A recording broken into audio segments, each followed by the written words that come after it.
کیا آپ نے کبھی ایسے لوگوں کے بارے میں سوچا ہے جو اپنی طاقت پر اتنا فخر کرتے تھے کہ پہاڑوں کو تراشتے اور اپنے محل بناتے تھے؟ ایک ایسی قوم جو کہتی تھی کہ ہم سے زیادہ طاقتور کون ہو سکتا ہے، لیکن جب آسمان سے فیصلہ آ گیا تو وہی محل مٹی اور ریت کے نیچے دب گئے۔ حضرت نوح علیہ السلام کے بعد ایک اور عمدہ قوم وجود میں آئی، قوم عاد۔ یہ لوگ احقاف کی وادیوں میں رہتے تھے، یمن اور عمان کے درمیان واقع اس علاقے میں جہاں ریت کے سمندر کے بیچ ان کی شان آسمان کو چھوتی تھی۔ ان کے شہر کا نام تھا ارم ذات العماد، یعنی ستونوں والا شہر، ایک ایسا شہر جس کے بلند و بالا محل دور سے بادلوں کے قریب لگتے تھے۔ قوم عاد کے لوگ لمبے، مضبوط اور غیر معمولی جسمانی قوت کے حامل تھے۔ ان کی چال میں غرور تھا، آواز میں للکار اور دلوں میں یقین تھا کہ زمین پر ان کا کوئی مقابلہ نہیں۔ وہ کہتے تھے کہ ہم اس زمین کے وارث ہیں اور ہمیشہ رہیں گے۔ ان کے گھوڑوں کے ٹاپوں کی گونج سے زمین کانپتی تھی۔ رات کے اندھیرے میں ان کے شہروں کی روشنیاں دور تک پھیل جاتی تھیں، جیسے صحرا کے بیچ کوئی تاج رکھا ہو۔ ان کی مجلسوں میں بار بار یہی بات سنائی دیتی تھی، ہم جیسے لوگ دوبارہ پیدا نہیں ہوں گے۔ ان کے بچوں کو بھی چھوٹے سے ہی اپنی طاقت پر فخر کرنا سکھایا جاتا تھا۔ وہ بھاری پتھر اٹھا کر اپنی قوت دکھاتے تھے اور بزرگ فخر سے کہتے تھے کہ ہماری نسل پہاڑوں کو بھی جھکا سکتی ہے۔ لیکن قوم عاد کی اصل بیماری ان کی طاقت نہیں، ان کا غرور تھا۔ وہ سمجھتے تھے کہ ہوا بھی ان کے قابو میں ہے۔ نوجوان وادی کے درمیان کھڑے ہو کر بازو پھیلاتے اور کہتے، دیکھو ہوا بھی ہماری مرضی کی چلتی ہے۔ بزرگ اپنی محفلوں میں کہتے کہ ہمارے باپ دادا ہوا کا رخ بدل دیتے تھے، پھر ہمیں کون روک سکتا ہے؟ جب کہیں دور طوفان اٹھتا وہ ہنس پڑتے اور کہتے، یہ ہوا ہمارے خلاف نہیں جا سکتی، اگر چلی بھی تو دشمنوں پر گرے گی۔ انہیں معلوم نہ تھا کہ وہی ہوا ایک دن ان کی سب سے بڑی دشمن بن جائے گی۔ وقت گزرتا گیا، ان کی طاقت میں اضافہ ہوتا گیا، محلوں کی اونچائی بڑھی مگر دل سخت ہوتے گئے۔ پھر اللہ نے ان کی طرف اپنے نبی حضرت ہود علیہ السلام کو بھیجا۔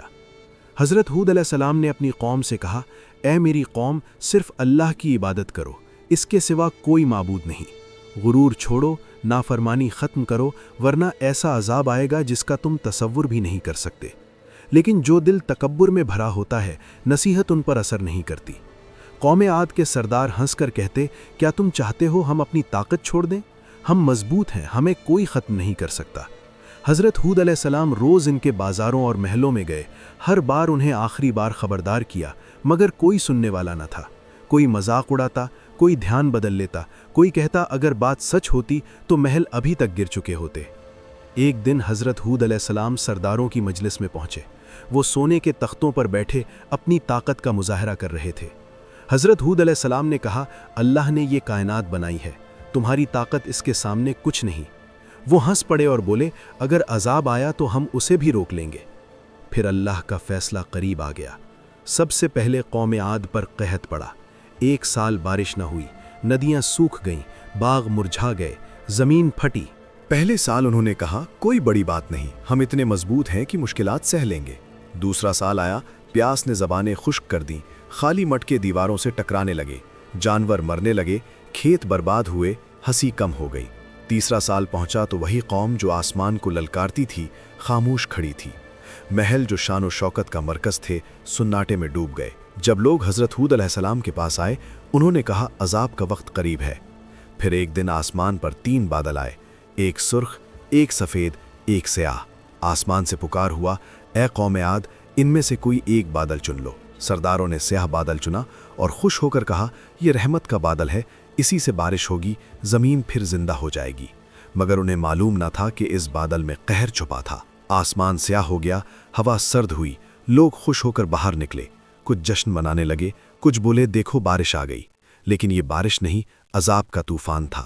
پہلا جھونکا آیا، گرد کے طوفان اٹھے، پتھر ہوا میں اڑنے لگے، لوگوں کی آنکھیں بھر آئیں، سانسیں بھاری ہو گئیں۔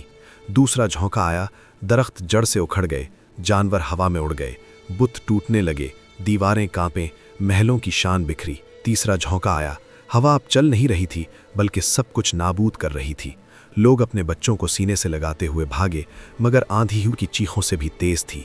ان کے بلند دروازے، ستون، محل، فخر سب ریت میں دبنے لگے۔ 7 رات اور 8 دن تک یہ عذاب چلاتا رہا۔